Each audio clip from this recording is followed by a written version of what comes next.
Manhattan never sleeps. 40 floors above the street, inside a tower of glass and steel, a woman sits alone in the dark. No lights, just the blue glow of a laptop screen. A glass of whiskey poured 3 hours ago. Untouched, on the desk in front of her, a report. 62 pages, every page saying the same thing. $40 million. Gone. Down at street level, around the back of the building, there is a door. Gray metal. A badge scanner. A fluorescent light above it that has been flickering for 11 years and nobody has ever bothered to fix. A man swipes his badge at 9:47 p.m., same time as always. Same door, same flickering light. He takes the service elevator up. He has no idea what is waiting for him on the 40th floor. She has no idea he is coming. And neither of them knows that before this night is over, 3 words spoken in an empty hallway will change everything.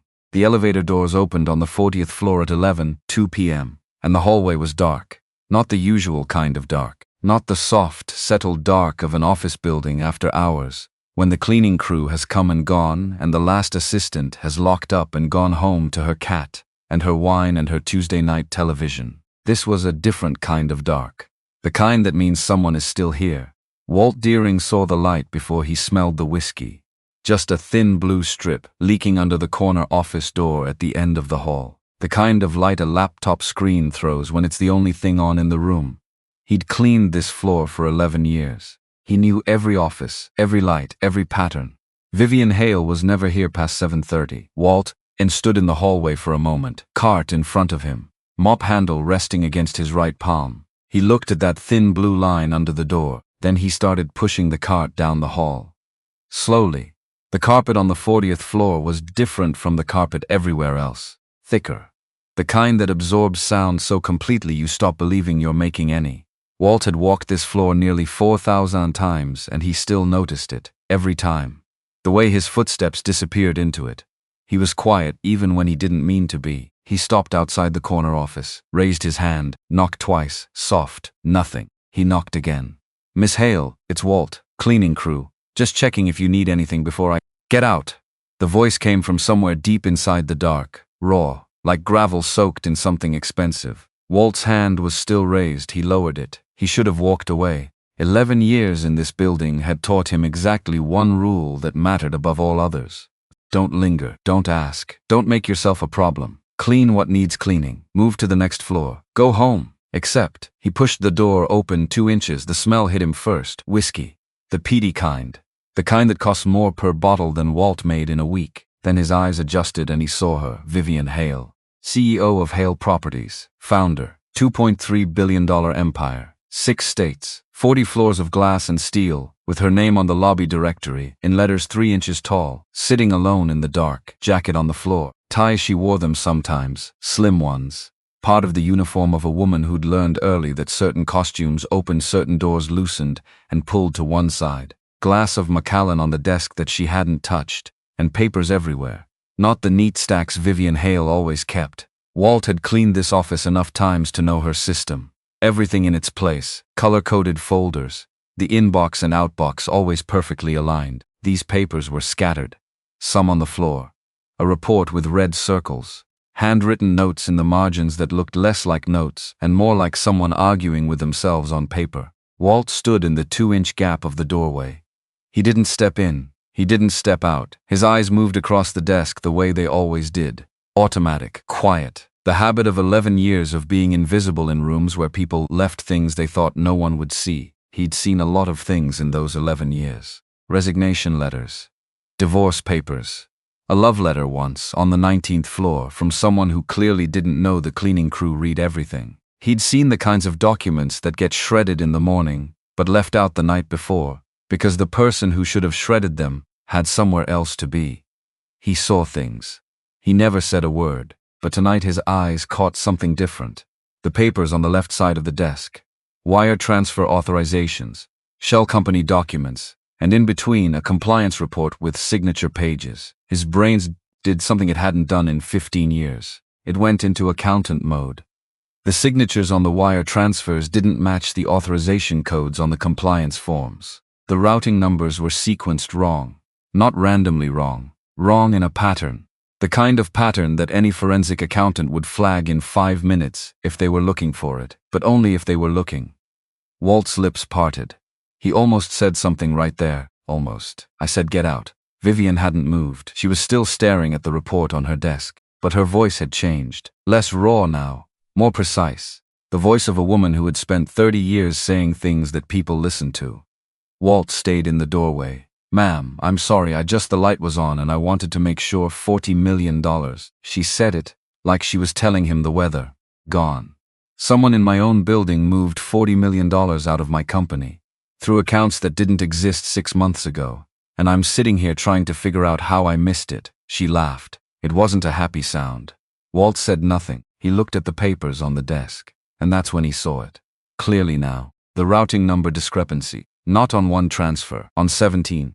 Each one off by 4 digits, the same 4 digits. Every single time one mistake is a typo. 17 is a pattern. Someone had manually overridden the compliance verification system, entered different numbers into the wire transfers than the ones filed with compliance. So the internal audit would never flag a match to the shell companies. Only 3 types of people could override that system. Walt knew how these things worked. He had built systems like this once, a long time ago, in a different life, in a different suit. He was still standing in the doorway when he heard footsteps behind him. Let me take you back, because this story doesn't start in that hallway. It starts in 2008. In a small accounting firm on the 14th floor of a building that no longer exists, in a part of the city that has since been turned into luxury condominiums that people like Vivian Hale's company built. The firm was called Deering and Associates. Walt had started it with a partner named Gerald, who handled the client relationships, because Walt had always been better with the numbers than the lunches. They had 12 clients, a small staff, reasonable ambitions, the kind of firm that would never be on the front page of anything, which was exactly how Walt liked it. Until one of their clients stopped being reasonable. The client was a mid-size commercial developer, nothing flashy, nothing that would catch anyone's attention, except that their books were wrong in a very specific way that most people would have missed. Walt didn't miss things. He never had. He found $12 million in fabricated losses, ghost contractors, payments to vendors that didn't exist, the kind of fraud that takes years to build and minutes to unravel if you know where to look. He reported it to the right people, through the right channels, with documentation that took him 3 weeks to compile and would have taken any prosecutor about 4 hours to understand. He was right. He was completely, documentably, incontrovertibly right. And it didn't matter. The client had lawyers that Walt couldn't afford to fight. The case got complicated, then it got quiet. Then it disappeared into the kind of legal silence that money creates when it needs to. And Walt's name, Deering, the accountant who made noise, the one who couldn't keep his findings to himself, that name started appearing on a list. Not a written list. The kind that exists in phone calls. In the pause before someone says we went in a different direction. In the way a referral never quite materializes. No one said anything to his face. No one ever does. Gerald left in 2009. Took 2 of the remaining clients with him. Walt held on through the end of the year. Then he closed the door of Deering and Associates for the last time on a Thursday afternoon in December and rode the subway home and didn't tell Carol until he was sitting at their kitchen table with a cup of coffee he didn't drink. Carol didn't say I told you so. She wasn't that kind of woman, she said. We'll figure it out. They always had. Except the figuring out got harder after Carol got sick in 2011. And harder still when the money ran out in ways that sick people's money runs out, which is faster than you think and slower than you fear. Until one day you realize both things were true at the same time. Carol died in March of 2013. Walt took the job at Hale Tower in April of that year. Not because he thought it was temporary. He was past that kind of thinking by then. He took it because it had benefits. Because the night shift meant he didn't have to talk to people. Because pushing a cart through an empty building at 2 a.m. was, surprisingly, the only thing that kept his mind quiet. He'd been doing it for 11 years. Same shift, same floors, same timetable. He knew this building the way some people know a person. Better than the security guards. Better than the executives who swept through in the morning and out in the evening. He knew which floor shredded documents on Fridays. He knew which office always left the window cracked in winter. He knew which executives said goodnight when he passed and which ones looked straight through him. Most of them looked through him. That was fine. Walt didn't need to be seen. He had his routine. The locker room in the basement of Hale Tower smelled like industrial soap and old coffee. 4 metal lockers, fluorescent lights that hummed at a frequency just slightly too high, a plastic chair that wobbled. Walt opened locker number 2 every night at 9:47 p.m. Inside on a hook his navy coveralls. Pressed, clean, he did them himself. On the inside of the door 2 things. First, a photograph. Walt at 32, a sharp gray suit, the day the firm opened. He's smiling in the picture in the way people smile when they think the hard part is behind them. Second, a newspaper clipping, yellowed enough now that the edges were starting to crumble. A small article, Deering and Associates, the closing.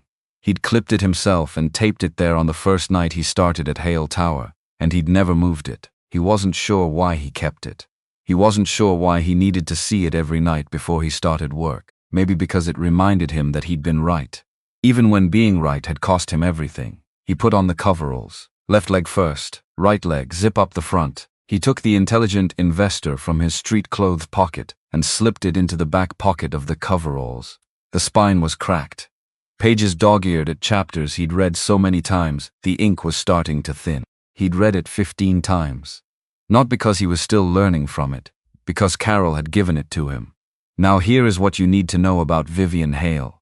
She was not the villain of this story. She was something more complicated than that. She'd built Hale Properties from one leveraged real estate deal in her late 20s into a company with 800 employees and projects across 6 states. She'd done it in an industry that had not particularly wanted her to succeed. She had a memory for numbers that was almost unsettling and a work ethic that had cost her 2 relationships and 1 decade of sleep. She was not soft, but she wasn't cruel either. She knew the names of her 400 office staff, remembered birthdays, sent flowers when someone's parent died, and the flowers were always the right kind, which meant she'd paid attention when someone mentioned once in passing that their mother liked tulips. She was good at people, just not at all people. There were 2 kinds of people in Vivian Hale's world, and she had never quite examined the fact that the division existed. There were people who sat at tables, and people who cleaned under them. She was not dismissive of the second group. She simply didn't see them. The way you don't see the wallpaper in a room you've walked through 1,000 times. It wasn't cruelty. It was something harder to name than that.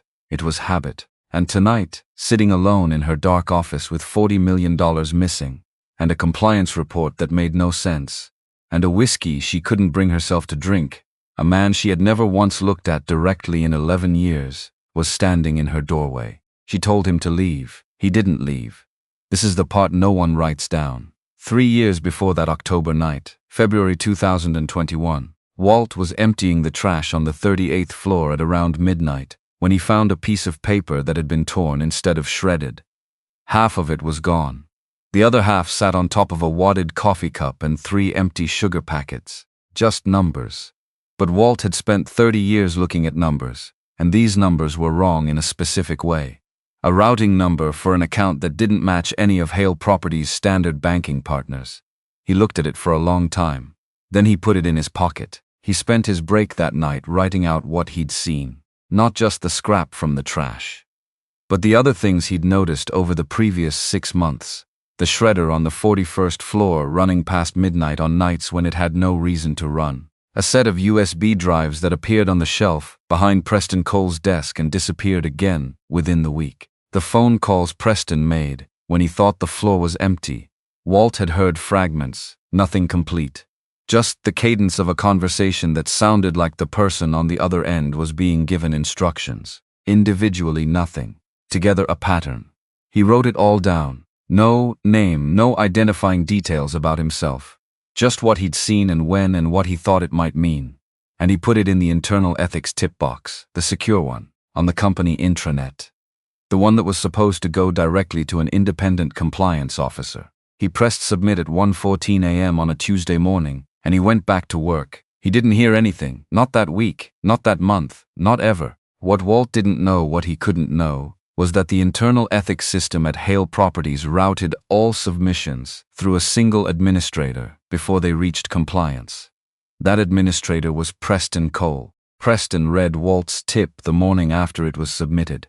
He didn't panic. He never panicked. He had known, in the abstract, that this kind of thing could happen. That someone somewhere in the building might eventually see something that looked wrong. He hadn't expected it to be the janitor on the night shift. He opened Walt's employee file. He read it for about 4 minutes. Then he typed a single line in the notes field. Employee shows tendency toward interference outside designated role. Monitor. Flag for review. And he closed the file. The tip was archived. Walt never knew. He just knew that nothing changed. And he filed that knowledge next to the other hard thing he already knew. The thing he'd learned in 2008 and 2009 and in every year since. That the truth, in the right building, said by the wrong person, makes no sound at all. So he kept quiet. He kept cleaning, and 3 years passed. Back in the hallway. Back to that Tuesday night in October. Walt heard the footsteps before he saw the man. Expensive shoes on thick carpet still make a sound if you know how to listen. He turned. Preston Cole, standing at the end of the hallway. Still in his suit at 11 p.m. Not a wrinkle. His cologne reached Walt before his words did, sharp and aggressive, the kind that announces itself. Preston walked down the hall with a particular kind of walk, the kind that says, I own this floor and you don't. Chin up. Shoulders squared. Every step a statement. He stopped 6 feet from Walt, looked at him, then looked past him. Why is the cleaning crew in Miss Hale's office? He wasn't asking Walt. He was asking the air. He was just checking if I needed. Vivian started from inside. It's a restricted floor. Preston cut her off. Then he looked at Walt. Really looked. The way people look when they've decided something already, and they're just confirming it. You have access to clean, not to linger. Walt said nothing. Empty your pockets. Walt looked at him. Excuse me? You heard me. Preston pulled out his phone. We have confidential financial documents on this floor and you're standing in the middle of them at 11 o'clock at night. Empty your pockets, Preston. Vivian's voice from the office. That's not necessary, Vivian. His voice changed. Harder. The voice of someone who had been practicing that particular tone for a long time. You're exhausted. Let me handle this. Walt looked at Vivian. Vivian looked away. That was the moment. That small, almost invisible thing. A billionaire who could not hold eye contact with the man being humiliated in her doorway. It lasted less than a second. But Walt had been invisible long enough to notice the things that happen in seconds. He reached into his pockets. Slowly, left pocket his keys, apartment, locker, nothing else. Right pocket his phone, old Samsung. Cracked screen in the corner. Back pocket, the book. The intelligent investor fell to the carpet with a soft thud. Preston looked down at it, looked at the cover, then looked up at Walt with something on his face that wasn't quite a smile. What's next? Preston said quietly. You're going to tell me you used to have a CPA license? Silence. 3 seconds of it. Walt's jaw was tight. His hands were at his sides. His eyes stayed level. Not defiant. Not frightened. Still. The way a man gets still when he has learned, over many years, that certain rooms require a particular kind of stillness. He picked up the book, put it back in his pocket, straightened his coveralls. I'll head downstairs, he said. Preston nodded. Cold security anyway. 2 guards arrived. They walked Walt to the service elevator. 1 on each side. Not roughly, but deliberately. The elevator arrived. Walt stepped inside, turned around, and he looked past the guards, past Preston Cole standing in the center of the hallway with his arms crossed all the way to the end, to where Vivian Hale was standing in the doorway of her office, watching. He didn't raise his voice. He didn't need to. Check the signatures, Miss Hale. Steady, quiet, every word placed. The routing numbers don't match the authorization codes. The elevator doors closed. Preston stood in the hallway for a moment, that smirk on his face. Then something moved through it, just for a second. Just a flicker, the way a shadow crosses a room when a cloud passes the sun. Gone before it settled. He turned to Vivian. I'll handle the termination paperwork tonight. You should go home and I'm staying. She said it simply. Preston paused. Vivian, good night, Preston. He looked at her for a moment. Then he straightened his jacket, nodded once, walked to the elevator and pressed the button and waited with his hands folded in front of him. Perfectly patient, perfectly composed. The doors opened. He stepped in. The doors closed. And Vivian Hale stood alone in the hallway of the 40th floor, with the words of a man she'd never spoken to still sitting in the air around her. Check the signatures. She went back to her desk. She pulled the compliance report to the center. She turned to page 14. And for the first time in 18 months, she started reading it like someone who didn't already know what she was supposed to find. 3 hours later, 6 a.m. The building was silent in the way buildings are silent in the very early morning, not empty. Buildings are never empty. but resting, the air conditioning cycling at its overnight setting. The security desk 2 floors below with a man who was almost certainly asleep in his chair. The lights in the stairwells on their automatic dim. Vivian had been sitting at her desk for 3 hours. The whiskey was still untouched. She had a yellow legal pad in front of her now, both sides filled. Her handwriting got smaller when she was thinking hard. Right now it was very small. The routing numbers. 17 transfers. 4 digits off, every single time. Vivian was not an accountant, but she had not built a $2.3 billion company without understanding her own financial systems. And she understood enough to know that a discrepancy like this didn't happen by accident. Not once, certainly not 17 times. She'd pulled up the compliance override logs. 3 people had system-level access to manually change compliance records. Her, the former head of IT who'd retired 14 months ago, and Preston. She hadn't touched those records. She knew that. The retired IT head was named Leonard, and he'd moved to Vermont to grow things, and she genuinely did not believe Leonard was remotely involved, which left one name. She sat with that for a while. 8 years. Preston Cole had been her CFO for 8 years. She had trusted him with everything, her finances, her board relationships, the details she didn't want to deal with herself. He was the first person she'd called when the audit turned up discrepancies. He was the one who'd told her they had a problem. He was the one who'd identified Beckett Mercer, the young analyst, as the likely culprit. He'd said it with such certainty, she'd believed every word. That was the thing that was making her hands cold right now. Not just the fraud. The fraud she could understand. People wanted money, and some people took it in terrible ways, and she would deal with it. What she couldn't understand yet was how she'd sat across from him and seen nothing. She closed the compliance report, opened her email, and in the folder marked Ethics and Compliance, archived the one her assistant had organized and filed and that Vivian had never once opened because she trusted the system, and the system was supposed to work. She found it. A submission. No name. Dated February 14, 2021, Valentine's Day, which was strange to notice, but she noticed it. Routing number discrepancies. Transfers not matching Hale Properties standard banking partners. Behavior on the upper floors during late-night hours. Submitted through the internal tip line at 1:14 a.m. The submission had been received, logged, and routed to Preston Cole. The field-marked resolution had one line. Reviewed. No action required. PC. Vivian sat back in her chair. The chair rolled until it touched the window behind her. Outside, Manhattan was doing what it always did, glowing like it didn't know what time it was. Taxis on 5th Avenue. A siren somewhere far below, moving away. Someone had known. 3 years ago, in the middle of the night, someone in this building had seen something, had written it down carefully, and sent it through the channel that was supposed to matter. And it had landed on Preston's desk.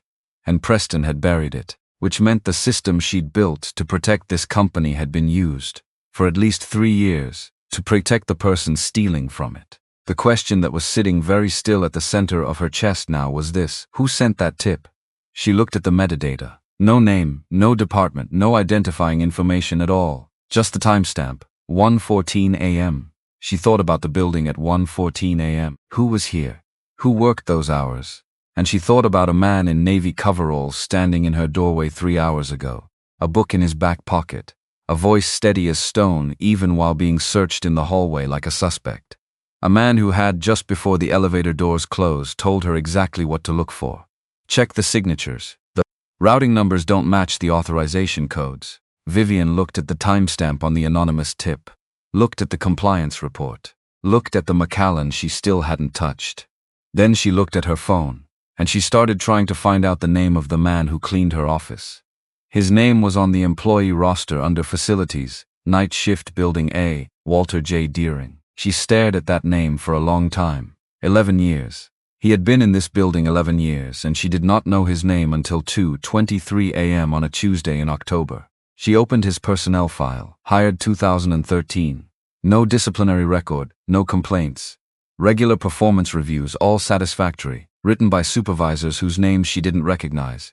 Benefits. Health insurance. Matching 401k contributions that were small but consistent. Previous employment before 2013, a gap. She clicked into the expanded view. Deering and Associates CPA. Founding partner, 2001 to 2009. Dissolved. She sat very still. A certified public accountant. a founding partner, who had spent 11 years pushing a cleaning cart through her building. She went back to the ethics submission from February 2021. Read it again. The language was precise, specific in the way that only someone who had spent years reading financial documents would be specific. Not vague concern, not a hunch. An observation with dates and behaviors and a clear articulation of why those things were potentially significant. The routing numbers, the pattern, the behavior. She thought about tonight, the way his eyes had moved across the papers on her desk. Not curious, not nosy, automatic.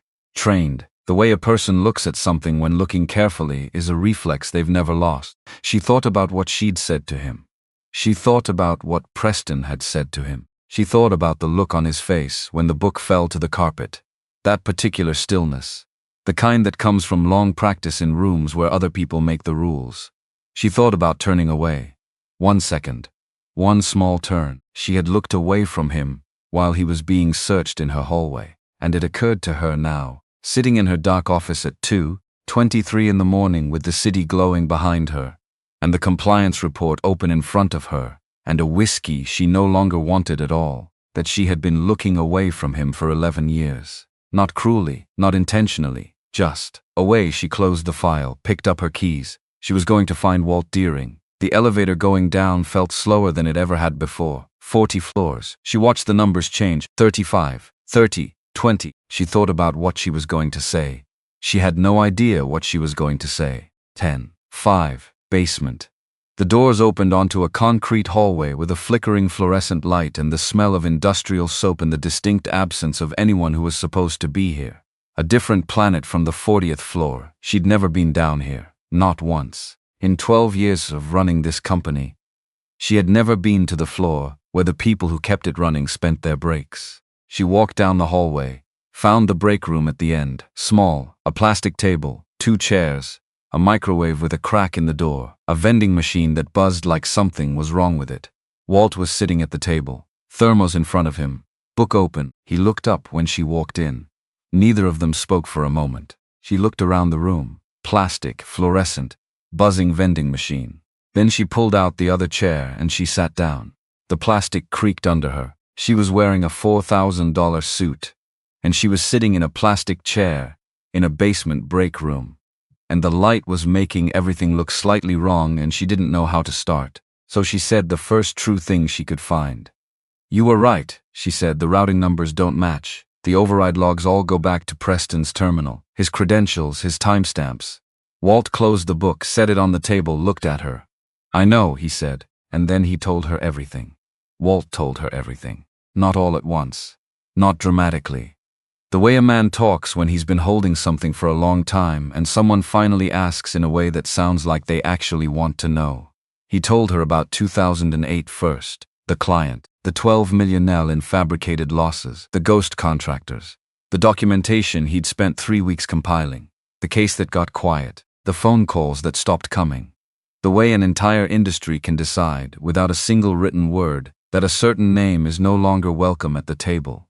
Vivian listened, didn't interrupt, didn't reach for her phone, didn't do what executives do when they're pretending to listen, which is to start formulating their response before the other person has finished speaking. She just listened.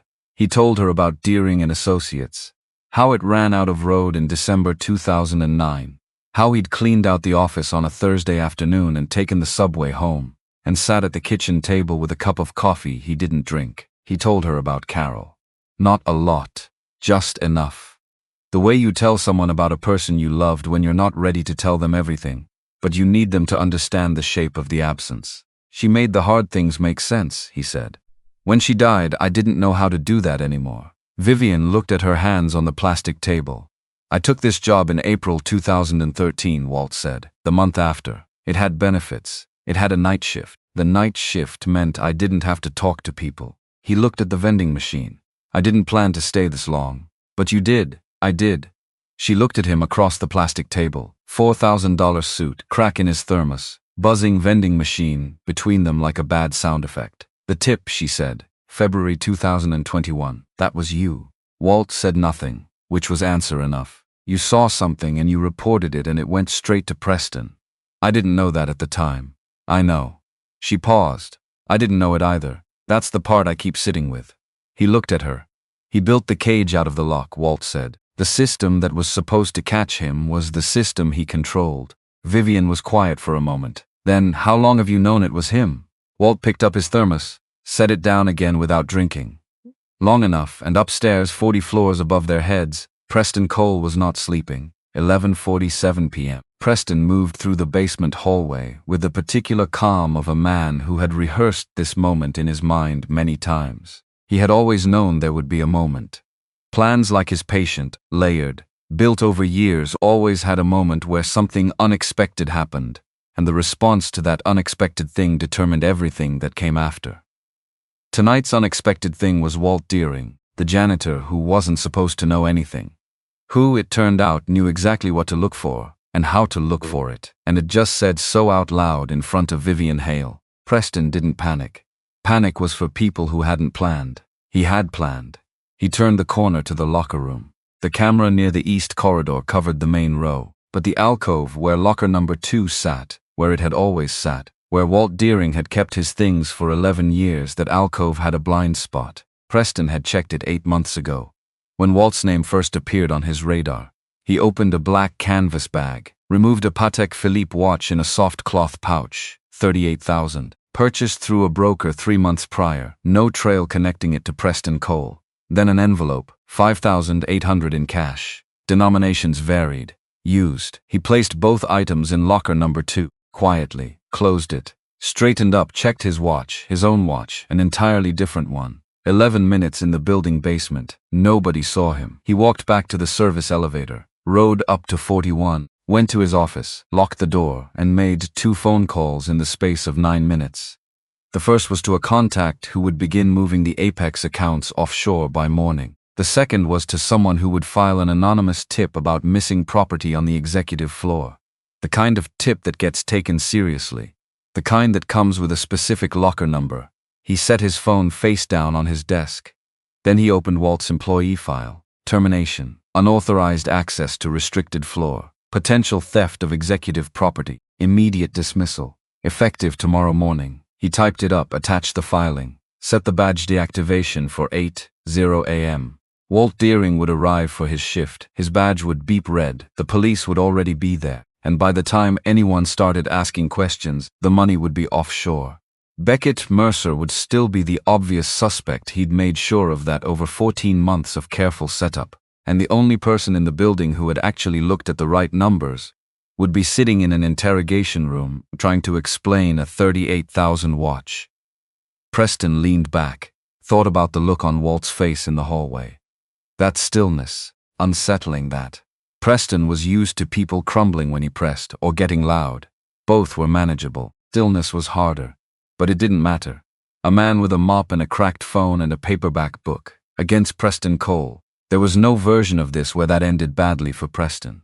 He closed his laptop, went to get his coat, and downstairs in the basement break room, 2 people sat on either side of a plastic table and had no idea what was already in motion. Walt was talking, and Vivian was learning things about her own building that she should have learned years ago. He told her about the shredder on 41, running past midnight, months of it. Not the normal end-of-day shredding that every floor did. Late, deliberate, the kind that happens when someone needs something gone before morning and isn't sure morning is safe. He told her about the USB drives. They're 1 week, gone the next. Behind the accounting reference books on Preston's shelf, in the gap between 2 binders. Walt had noticed because he cleaned that shelf. Because cleaning that shelf was part of his job. Because you notice, when you clean a surface 1,000 times, when something changes on it. He told her about the phone calls. Fragments. Caught in the hallway when Preston thought the floor was empty. Not enough to understand, enough to hear the cadence, instructions, precise and rehearsed. The voice of someone who had said these things before and expected to be obeyed. Vivian sat with all of it. Then she said, "You've known something was wrong for years. I've suspected. That tip you sent, 2021, you had enough then to what?" His voice was quiet, but precise. "Tell who? You? I'm the mop boy, Miss Hale. Who was I supposed to go to? And what was I supposed to say? That I noticed a routing number in a piece of torn paper in a trash can?" He paused. "I learned in 2008 what happens when the wrong person says the right thing. Silence. The vending machine buzzed. Vivian said nothing for a moment. Because there was nothing to say to that. Because it was true. Because she was sitting in a basement break room at 3 a.m. discovering that the system she'd trusted had failed the one person who'd tried to use it correctly. And that person had been emptying her wastebasket for 3 years after sending that tip, and she had never once thought to look. "You said something tonight, though," she said finally. In the elevator, Walt looked at his thermos. "Tonight was different," he said. "Why?" He thought about it. "Because you were actually looking," he said. "For the first time, I could see it. You were looking at those papers like you wanted to know the truth. Not like you wanted to confirm what someone had already told you." Vivian didn't answer. She was thinking about that. About how many times in the last 18 months she had looked at documents. Preston had walked her through and accepted his explanation, his framing, his conclusion. He'd been so certain, and she'd been so tired, and certainty coming from someone you trust feels like a gift when you're tired. "I need to call someone," she said. "I know someone," Walt said. Maggie Doyle answered on the second ring, which told you something about Maggie. It was almost 3:30 in the morning. Walt Deering. Her voice was dry. "This had better be interesting." "It's interesting." He put her on, introduced Vivian. There was a pause on the other end that lasted about 4 seconds. "Hale Properties," Maggie said. "Yes." "The audit that's been in the news." "Yes." Another pause, shorter this time. "Send me what you have," she said. "Give me 2 hours." They sent her the compliance reports, the wire transfer authorizations, the override logs Walt had helped Vivian pull before they came downstairs. Maggie asked 3 questions, all of them specific, none of them requiring an answer beyond a number or a date. Then she said, "I'll call you," and she hung up. Walt and Vivian sat in the break room. Neither of them slept. Walt refilled his thermos from the coffee maker in the corner, the one that was always on, always slightly burnt, always the same. He offered Vivian a cup. She looked at the machine, took the cup, drank it without commenting on the taste. That was something. The police came at 8:14 a.m. Walt hadn't gone home. He'd gone upstairs at 6 to start his shift, old habit, strong as gravity, and found his badge dead at the service entrance. Beep, red light. He stood there for a moment, looked at the door. Then he heard footsteps behind him, and turned, and saw 2 plainclothes officers, and he understood immediately what had happened.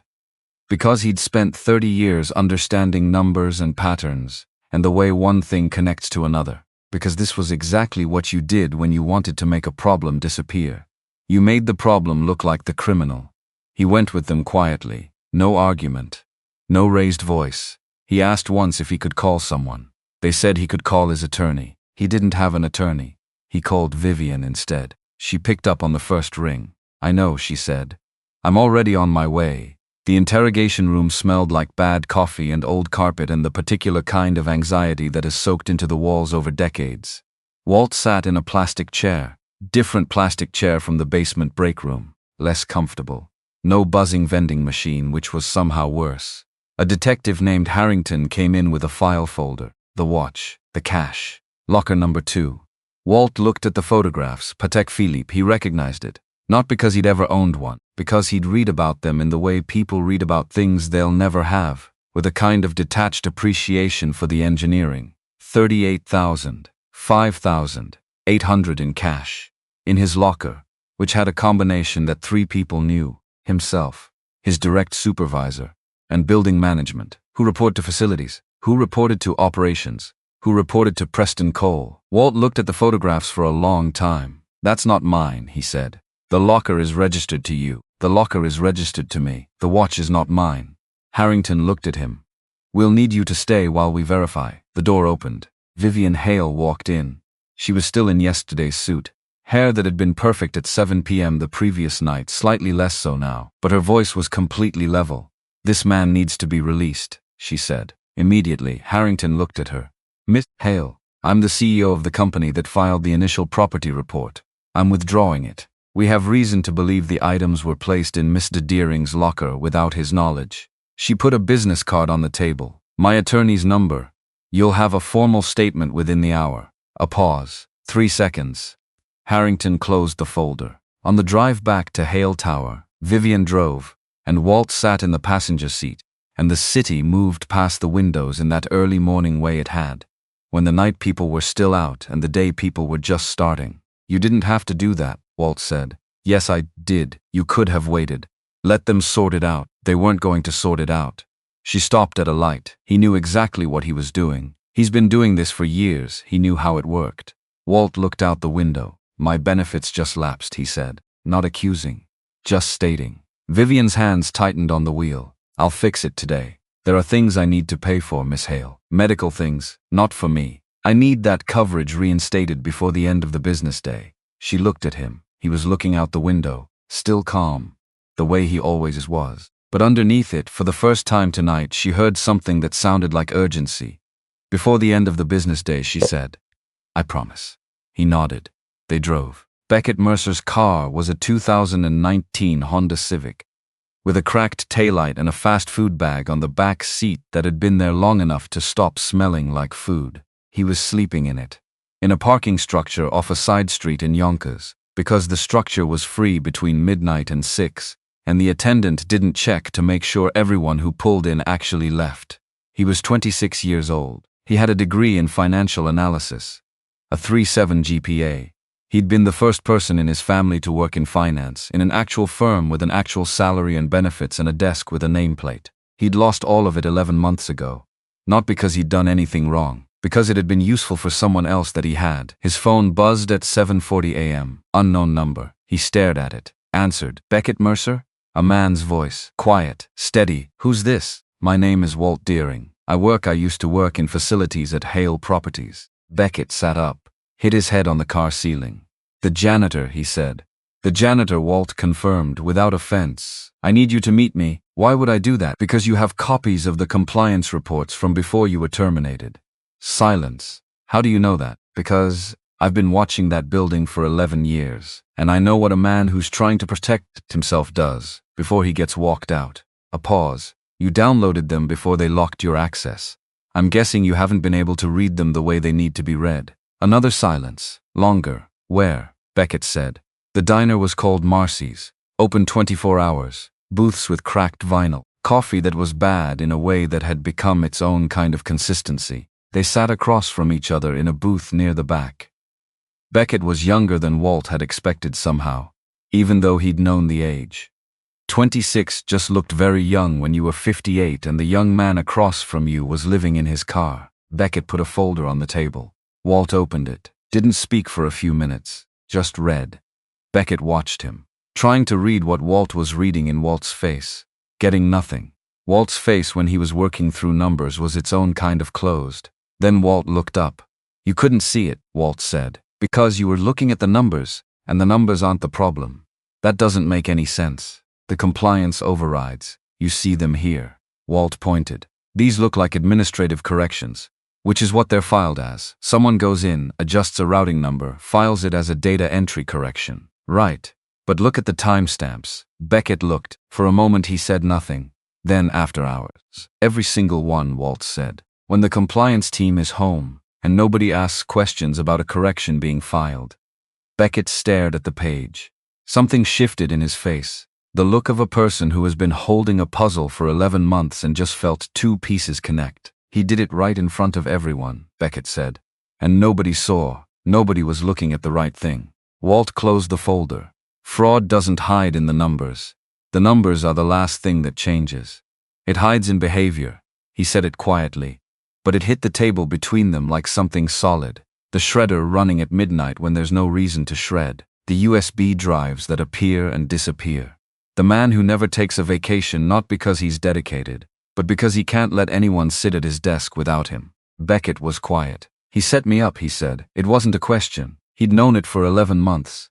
Saying it out loud to someone who believed him was a different thing entirely. Yes, why me? Walt considered. Because you ask questions, he said. The wrong ones, from his perspective.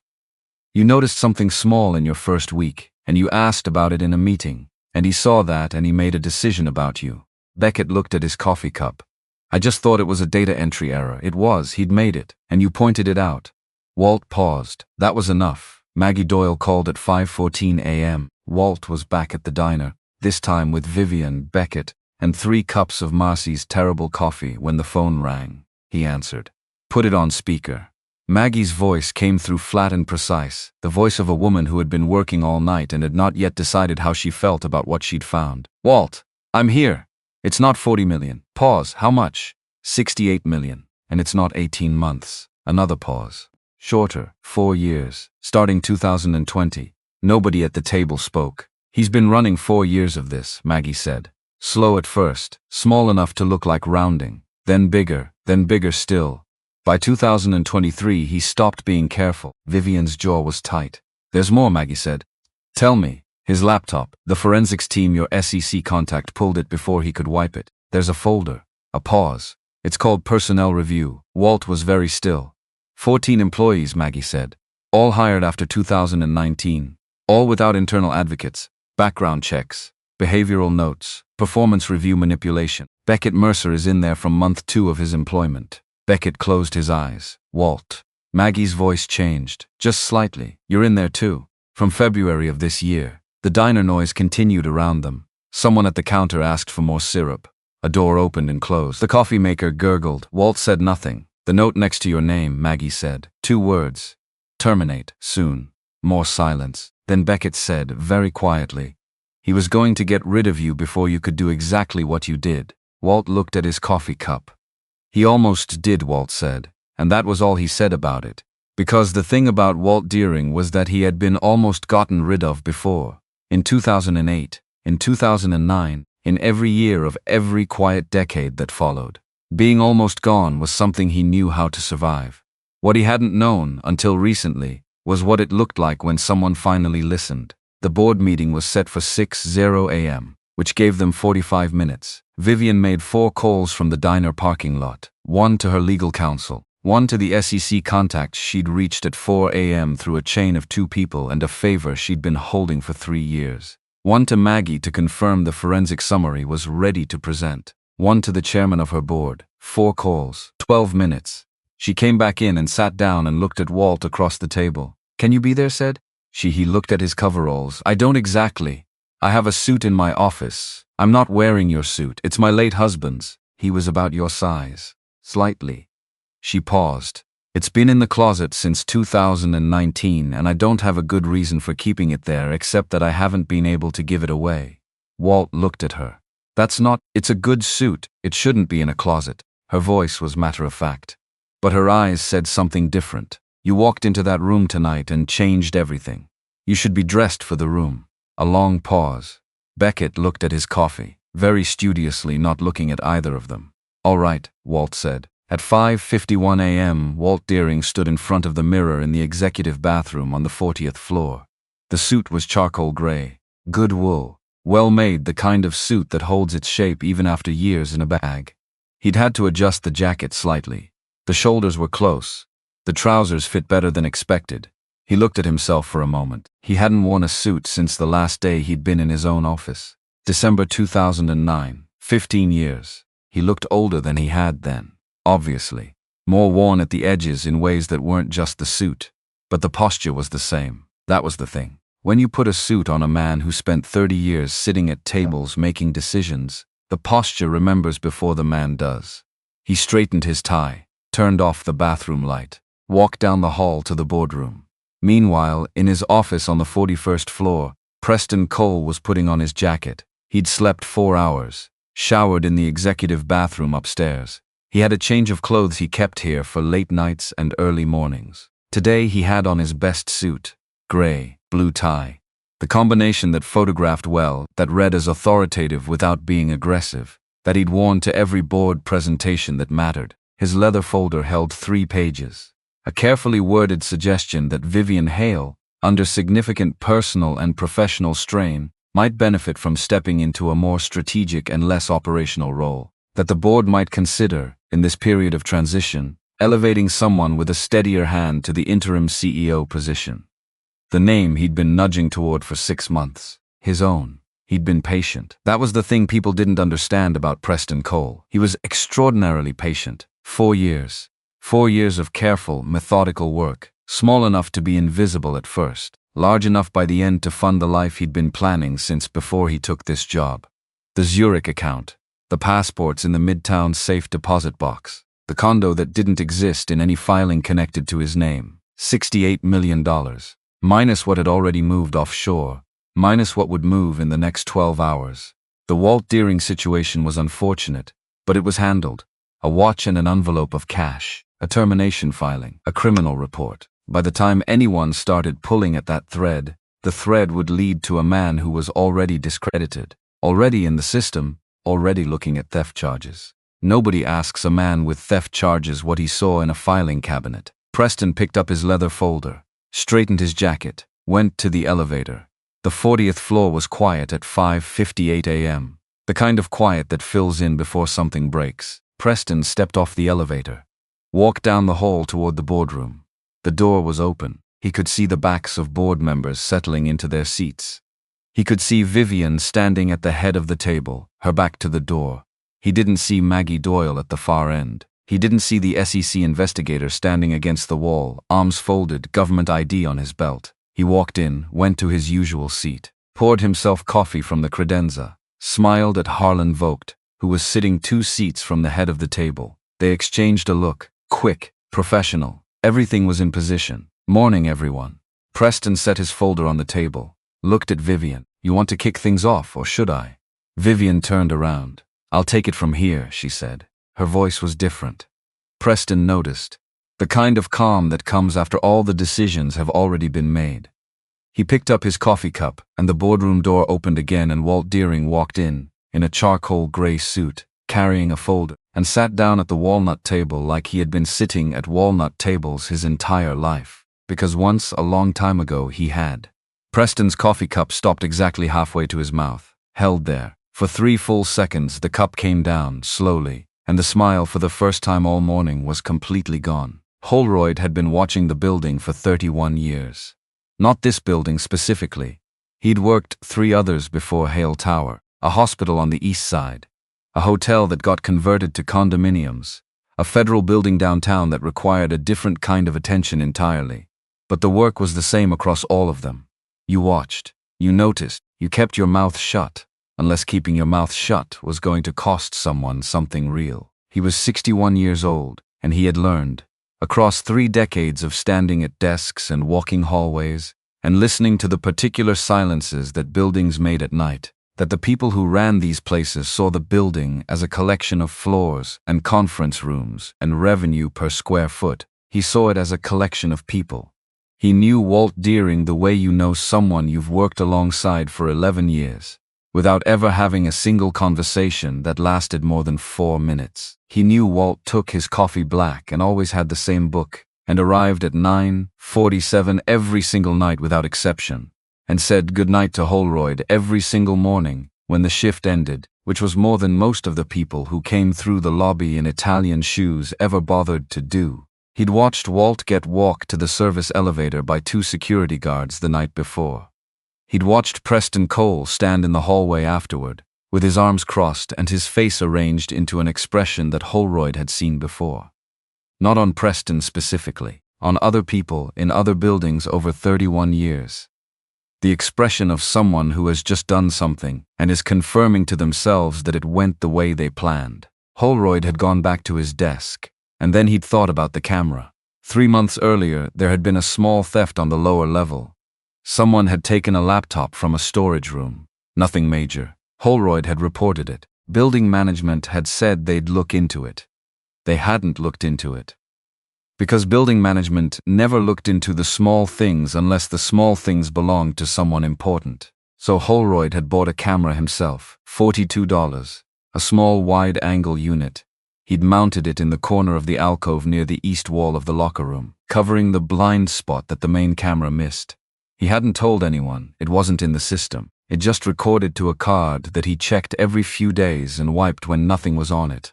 Last night, something was on it. He'd pulled the card at 6 a.m., sat in his car in the parking structure and watched the footage on his laptop. 40 seconds of it. A man in a perfectly pressed suit opening locker number 2 with a key that should not have existed and placing items inside with the careful deliberateness of someone who had thought about this moment in advance. Holroyd sat in his car for a while after that. Then he put the card in his shirt pocket, buttoned the pocket, and went to find out what floor the board meeting was on. He arrived outside the boardroom at 5:53 a.m. Still in his uniform from the overnight shift, he could hear voices inside. He stood in the hallway and waited. He wasn't sure exactly what he was waiting for. He'd figure it out when the moment came. That was how 31 years of this work had taught him to operate. You didn't plan the specific move.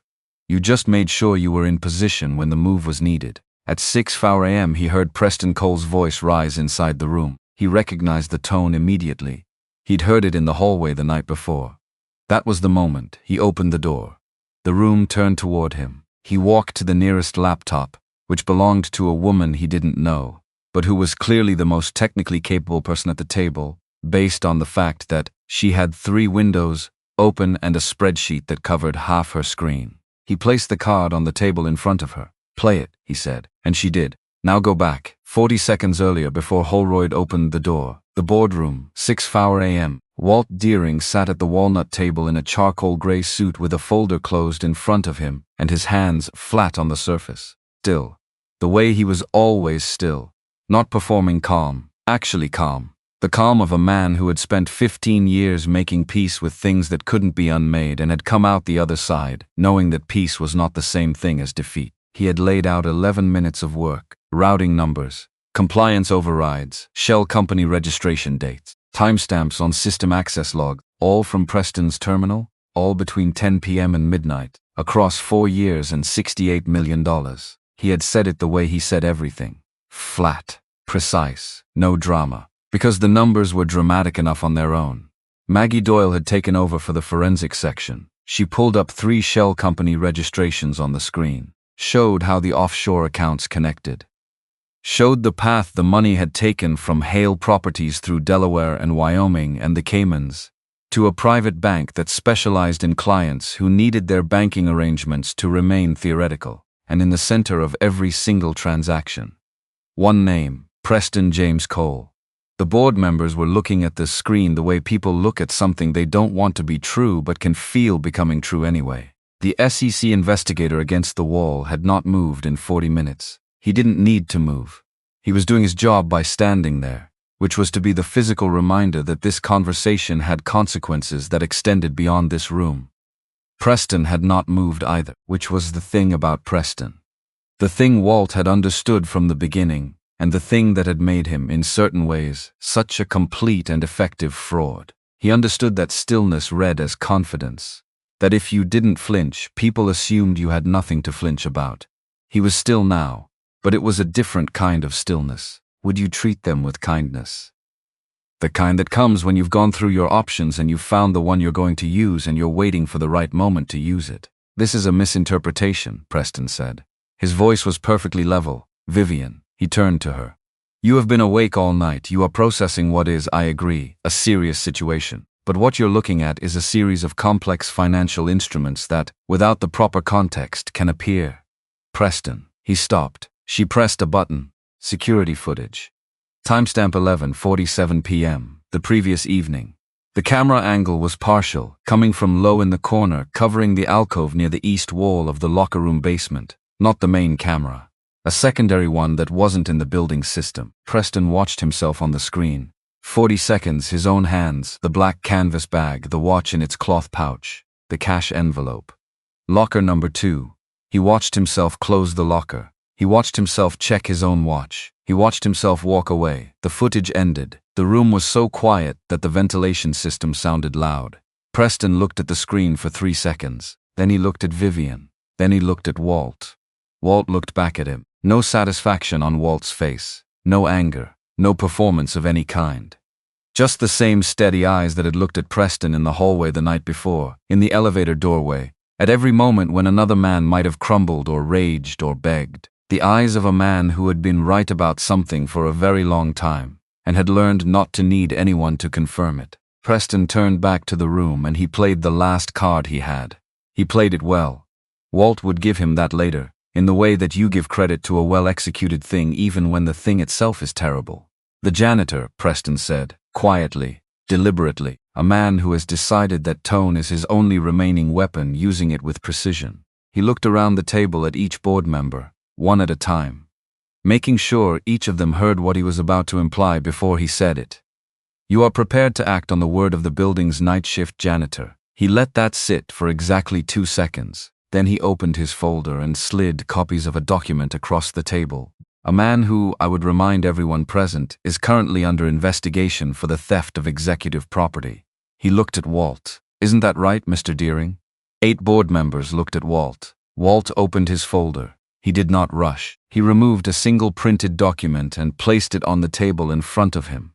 Then he slid copies down the length of the walnut surface, one to each board member, the way he had once slid documents at his own conference table in a firm that had his name on the door. The watch was placed in my locker at 11:47 p.m., Walt said. The footage you just watched confirms the time and the person. He paused. The theft report Mr. Cole filed with building security was submitted at 11:52 p.m. He pointed to the timestamp on the document.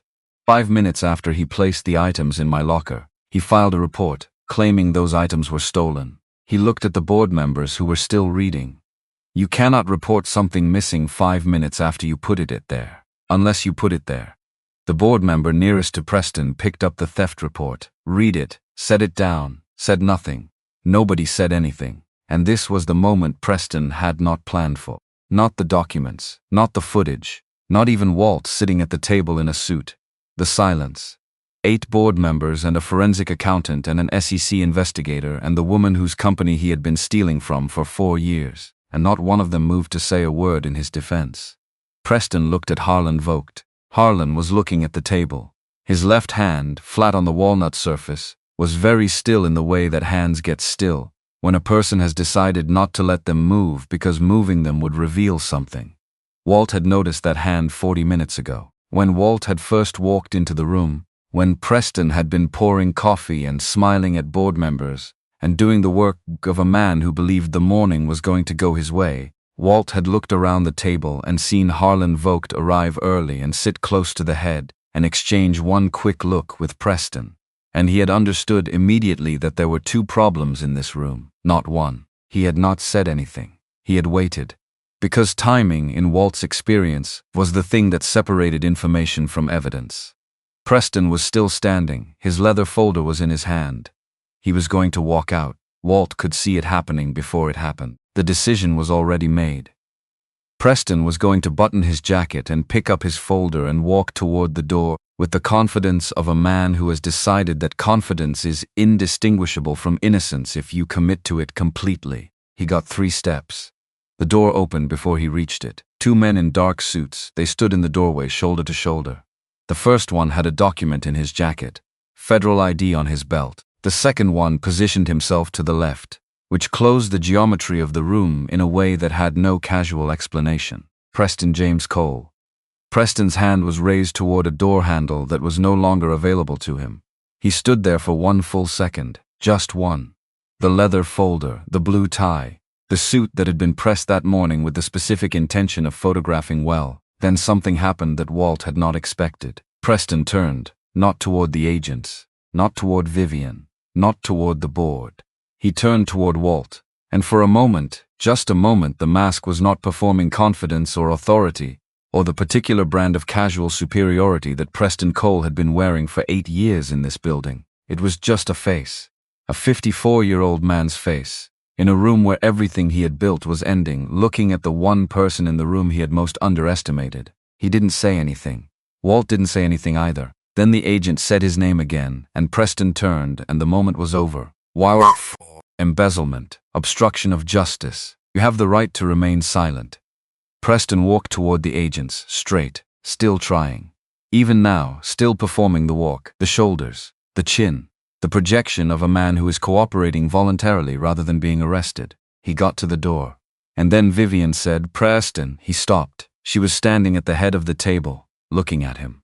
Her voice was completely flat, not angry, not wounded, something older than either of those things. 8 years, she said, that was all. He looked at her for 1 second. Then he walked through the door. The agent on the left closed it behind them.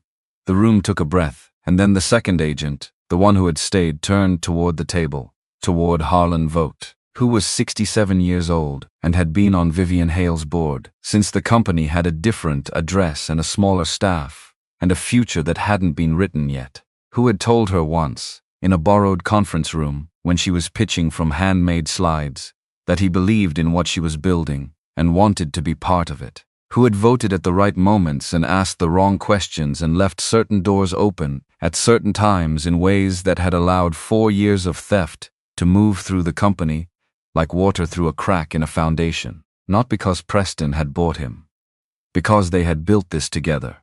The offshore accounts that Maggie Doyle had traced went 3 layers deep before they connected to Preston. The 4th layer, the one that had taken the forensic team until 4 a.m. to reach, connected to a name that was not Preston Cole. "Mr. Vogt," the agent said, "please stand up." Harlan looked at the agent. Then he looked at Vivian. And this was the thing that would stay with her.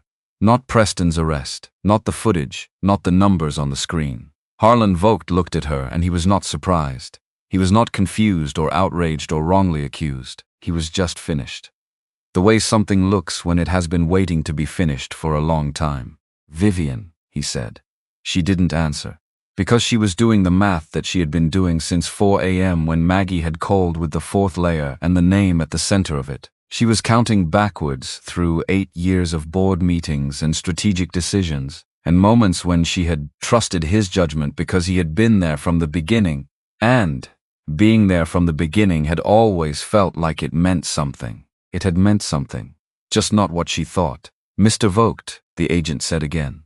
Harlan straightened his jacket and walked to the door, and Vivian watched him go the way you watch something that used to make sense. Stop making sense. Without drama, without sound, just the quiet reorganization of everything you thought you knew about the room you've been standing in. The door closed. The board member at the far end of the table said very quietly, "Let's vote." They voted unanimous. It took 4 minutes. Preston Cole and Harlan Vogt removed from all positions effective immediately. All accounts, credentials, and access frozen. Full civil recovery to be pursued in parallel with the federal case. Independent oversight committee established. Quarterly external audits going forward. 4 minutes. 8 votes, and then it was done. Walt sat at the walnut table for a moment after the board members began gathering their things.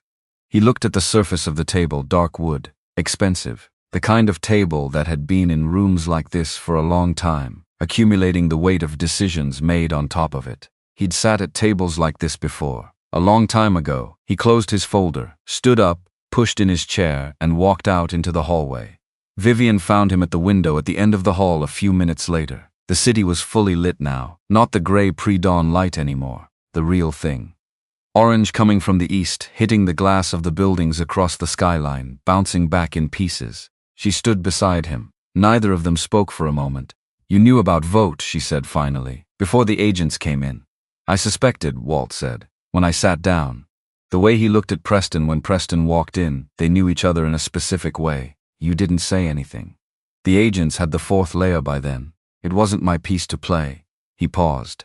"Sometimes you know something and the job is to wait for the right moment.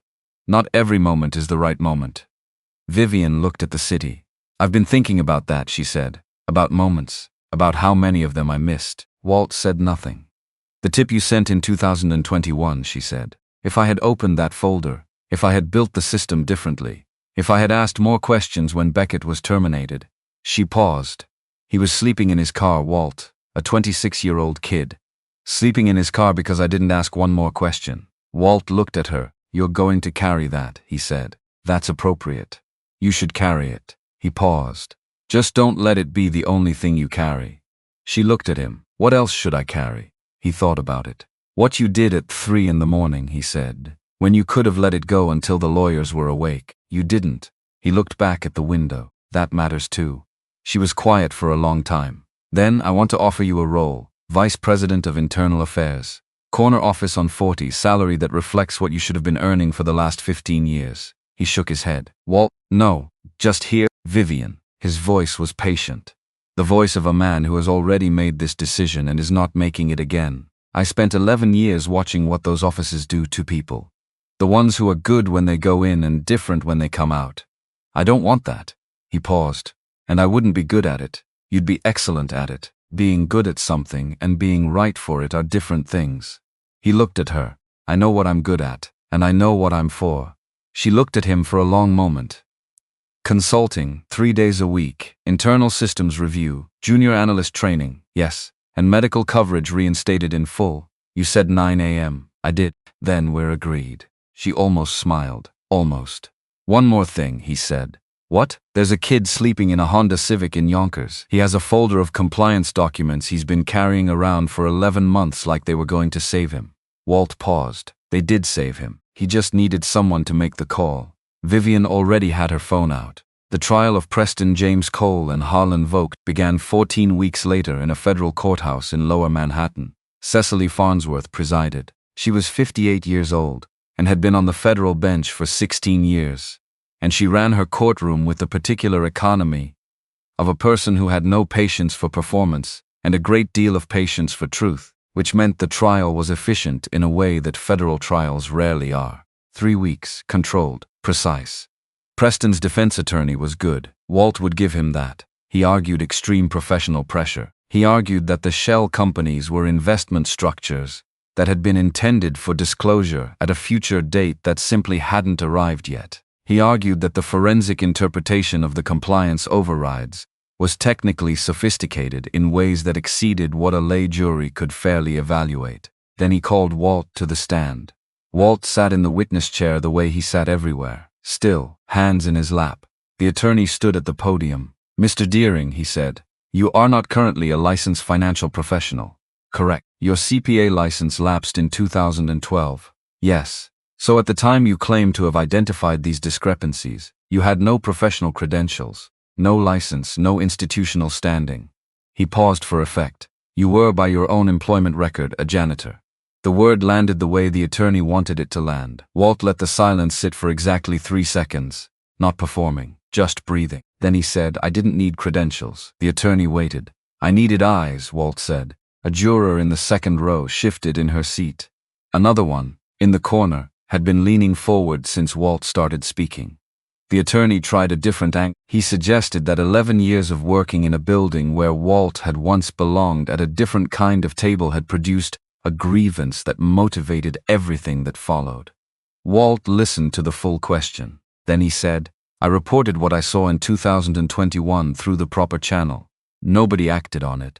I reported it again in 2024 in a hallway, and someone did. He paused. That's the whole story. The attorney sat down. Maggie Doyle testified for 2 days. She walked the jury through every transaction, the way she walked through everything, which was with the patience of someone who understood that clarity was a form of respect for the people in the room. By the time she finished, the jury had a picture that was complete and simple and impossible to argue with, which was why the defense attorney didn't really try. The jury deliberated for 4 hours and 12 minutes. Guilty on all counts. 14 counts of wire fraud, 6 counts of embezzlement, 3 counts of obstruction of justice, 2 counts of conspiracy added after investigators traced the 4th layer of offshore accounts back to Harlan Vogt. Harlan Vogt was convicted on 7 counts as a co-conspirator. Judge Farnsworth sentenced Preston Cole to 22 years in federal prison with full restitution of $68 million and all assets seized. She sentenced Harlan Vogt to 11 years, and then she did something. She looked up from the sentencing documents, and she looked at the courtroom for a moment, and she said, in the careful language of a federal judge who chooses her words, the way a surgeon chooses instruments, that the court wished to note one element of this case for the record.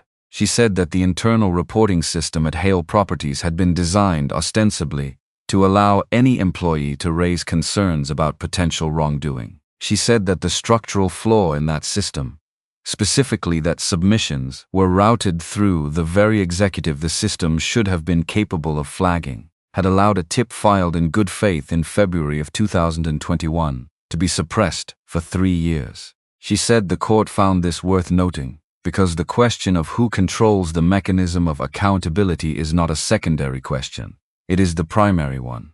She said nothing editorial beyond that. She didn't need to. The courtroom was quiet for a moment after she finished. Then the formalities resumed. Dates, documents, the procedural language of conclusion. Preston was led out. He didn't look at anyone on his way to the door. The doors closed, and a courtroom full of people exhaled at the same time. The way people exhale when something that has been suspended finally comes to rest. Beckett Mercer came back to Hale Properties on a Monday morning in March. He walked through the lobby with his shoulders straight, and his head up, which was something he had practiced, not because he was performing confidence, but because 11 months of being told he was a criminal had done something to his posture. And he was consciously rebuilding it. He stopped at the front desk and asked where Walt Deering's office was.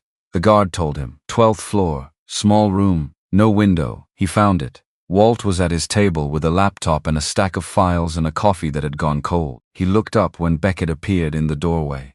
Beckett stood there for a moment. "You didn't know me," Beckett said. "We'd never met. I was nobody to you." Walt waited. "Why did you fight for me?"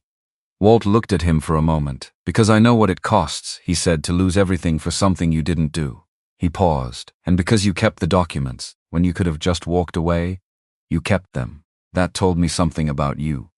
Beckett nodded. He didn't trust his voice quite yet, so he just nodded and went to work. His first project as Director of Financial Compliance was the Whistleblower Protection Program. The tip line would no longer route through a single administrator.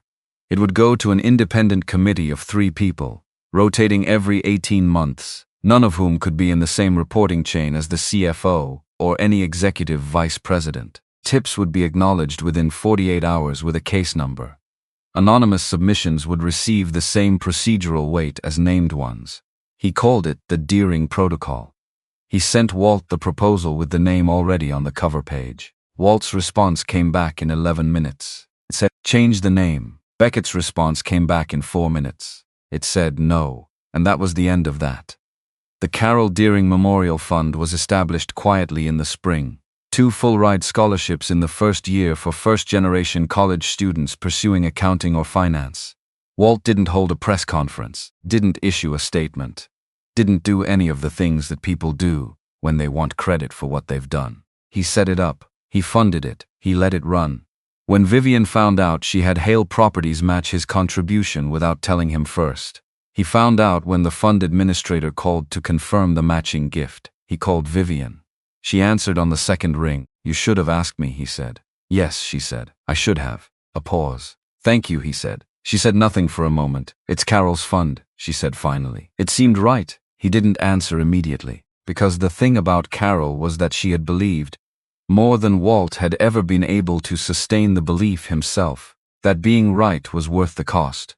That doing the correct thing even when it destroyed the immediate thing was still the correct thing. She had held that belief through 2008 and 2009, and the years that followed, and she had never once suggested to Walt that he should have stayed quiet.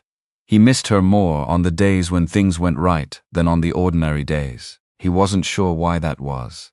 Maybe because the right days were the ones where he most wanted to tell her something. "It seemed right to me too," he said. 2 months after the sentencing. A Tuesday morning in April. The city was doing the thing it did in early spring, when the light came back at a different angle, and the streets looked briefly like a different city entirely. Walt walked into Hale Tower through the front entrance. Glass doors, marble floor, the Hale Properties logo in the stone above the door. He had walked through this lobby 10,000 times. Always from the inside, pushing a cart toward the service elevator. This was different. The guard at the front desk was a young man named Marcus, who had started in January and who had, in his first week, asked Walt which floor he needed while Walt was carrying cleaning supplies, because Marcus hadn't known yet. Now Marcus looked up and said what he said every morning. "Good morning, Mr. Deering." Walt nodded. "Morning, Marcus."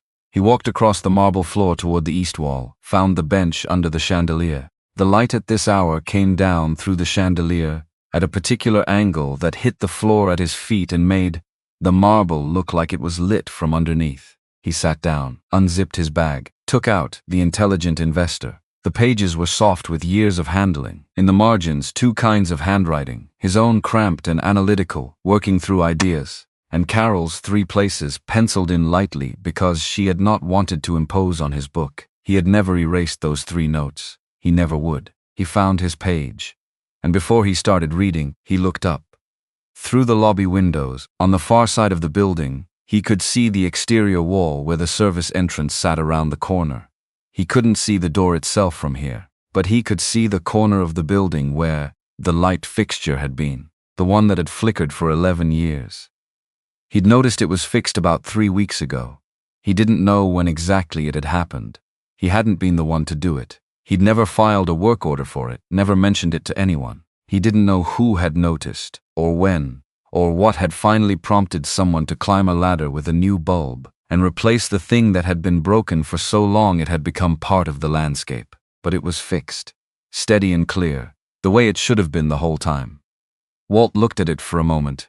Then he looked back at his book, opened to the page he'd marked, and he started to read. Behind him, 40 floors above his head, the building was waking up, computers turning on, coffee brewing, the day beginning its particular rhythm of decisions and meetings and numbers and the 10,000 small choices that accumulated, over time, into the shape of a company or a life. Walt read, and in the lobby of Hale Tower, under the chandelier, on a Tuesday morning in April, everything was exactly where it was supposed to be. Some things take 11 years to get there. That doesn't make them late.